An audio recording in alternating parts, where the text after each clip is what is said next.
Bonjour, bienvenue dans cette table ronde où nous allons parler pendant un petit quart d'heure du cycle généraliste des sciences de l'ingénieur à l'ICN Ouest. Le cycle généraliste des sciences de l'ingénieur, c'est un cycle qui est présent sur 3 des campus de l'ICN dans l'ouest de la France, à Brest, à Nantes et à Caen. Pour en parler avec nous aujourd'hui à distance, Régis Bourdin, qui est responsable du site de l'ICN à Caen. Bonjour Régis. Bonjour. On a également avec nous Yann Rioux, qui est responsable Bonjour. Du cycle généraliste des sciences d'ingénieurs, on va l'appeler le CGSI communément. Allons-y. Et on a également avec nous monsieur Dominique Paul, qui est responsable des 3e années à l'ICN Ouest sur Brest. Bonjour. Bonjour. Alors, on peut faire une petite présentation très rapide. Je me tourne vers Yann Rioux de l'ICN Ouest. Qu'est-ce que c'est en 2 mots? L'ICN Ouest, c'est une école multisite qui est présente sur Brest, Rennes, Nantes et Caen, qui a été créée en septembre 2020. Donc on y accueille 1300 élèves et les élèves intègrent un cursus qui dure 5 ans. Après le baccalauréat, ils rentrent dans la filière de leur choix en prenant une forte coloration qui correspond à 25% de l'enseignement. Et le reste, les 3/4 restants, c'est le tronc commun, commun donc à toutes ces filières. Donc c'est important de laisser le choix aux élèves, par exemple, qui sont motivés par la biologie en terminale, de pouvoir entretenir cette passion pendant au moins 2 années à forte dose, tout en leur laissant la possibilité, au bout de 3 années au sein de l'école, de s'orienter vers n'importe quel des domaines présents dans l'école, parmi les 17 domaines, avec des domaines extrêmement variés. D'accord, donc aujourd'hui on va s'intéresser particulièrement au cycle généraliste. Quelles sont ses spécificités? Il dure déjà 3 ans, comme vous l'avez dit. On a ensuite ce qu'on appelle les domaines professionnels, c'est ça? Donc nous on va s'intéresser aux 3 premières années. Qu'est-ce qu'on peut dire du cycle généraliste d'une manière générale, en 2 mots?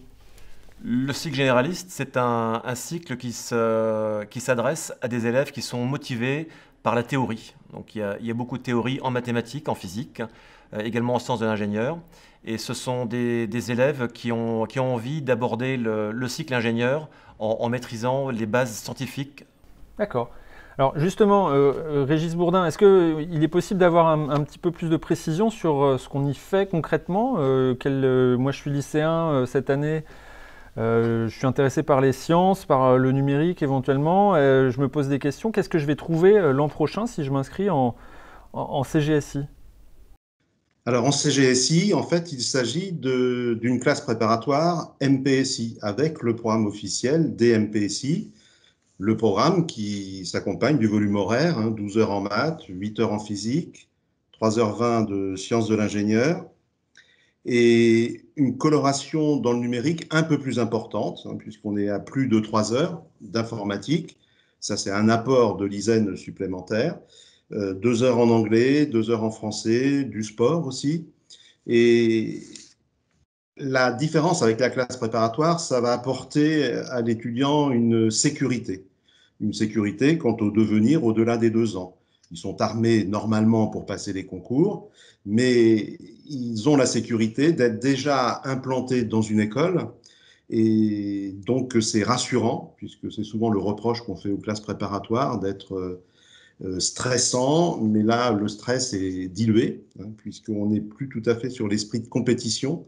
Si on souhaite rester dans l'école, c'est plutôt de l'émulation que de la compétition. D'accord. Donc Et ça reste exigeant au niveau des matières. oui, d'accord. Donc la sélection, donc elle est faite via le concours d'entrée à l'école. On y reviendra par la suite.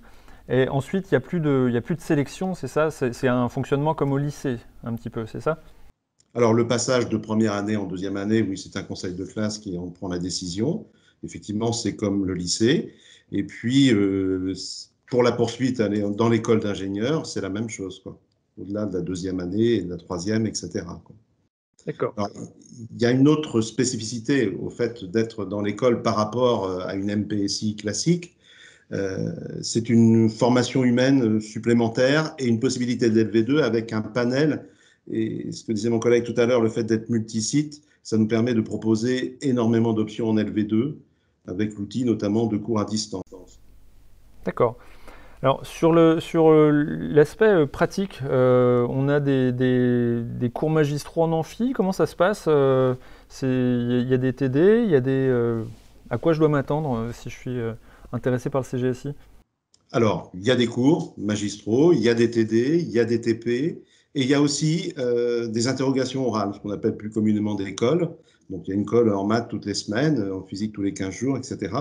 Donc, ce qui permet d'avoir un suivi de l'élève, et c'est un temps qui est aussi utilisé comme un temps de formation et pas que d'évaluation. Là, on est vraiment dans le formatif, quoi. D'accord. Donc on a bien compris ce qu'on travaillait. Donc on a des profils qui arrivent avec, voilà, durant ces 3 premières années, qui ont un solide bagage en sciences et en numérique. Est-ce que, alors on appelle ça le cycle généraliste, là je me tourne vers Yann Rioux encore. À qui c'est destiné ce type à quel type de lycéen c'est destiné ce cycle généraliste? Le cycle généraliste, hein, et il a été créé à la base pour les anciens bacheliers S. Et dans notre cœur de cible, on souhaite recruter en priorité des élèves qui, en terminale, donc dans la nouvelle terminale de la réforme, aient conservé spécialité mathématiques et une deuxième spécialité scientifique, parmi la physique, l'informatique, les sciences de l'ingénieur, et puis la biologie. Ma collègue va m'en vouloir. Très bien. Donc l'idée, c'est vraiment l'élève type qu'on souhaite avoir. Et à défaut, des élèves qui auraient conservé en terminale uniquement 2 spécialités scientifiques et qui auraient abandonné les mathématiques en tant que spé, mais qui auraient également pris l'option mathématiques complémentaires. Donc ce sont des élèves, voilà, c'est 2 profils qui sont souhaités, et en ayant un niveau correct plus en terminale, les chances de réussite dans le cycle généraliste sont optimales. D'accord, donc on reviendra un petit peu sur les spécificités de l'admission tout à l'heure. Justement, là on a beaucoup parlé des 2 premières années, et là Dominique Paul pourra nous dire un petit peu plus de qu'est-ce qu'il advient en 3e année, parce que là on passe théoriquement dans le cycle ingénieur, donc on est sur la 3e année du cycle généraliste. Comment ça se passe? Est-ce que j'ai toujours des maths, de la physique, etc. Et oui, il y a toujours des sciences, beaucoup de sciences.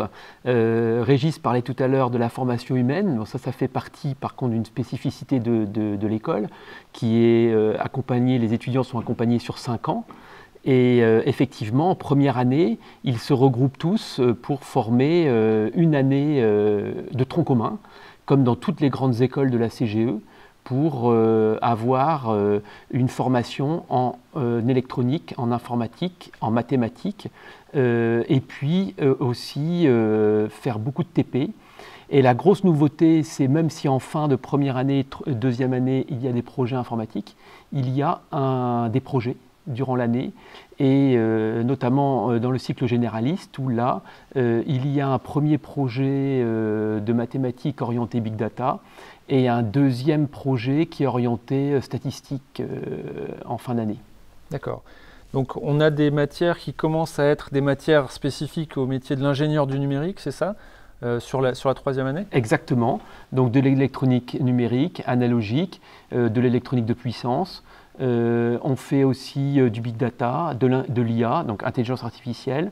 Et le but, les mathématiques, ce sont des mathématiques qui sont appliquées aux matières qu'ils vont poursuivre durant les années 3, 4 et 5 éventuellement. D'accord.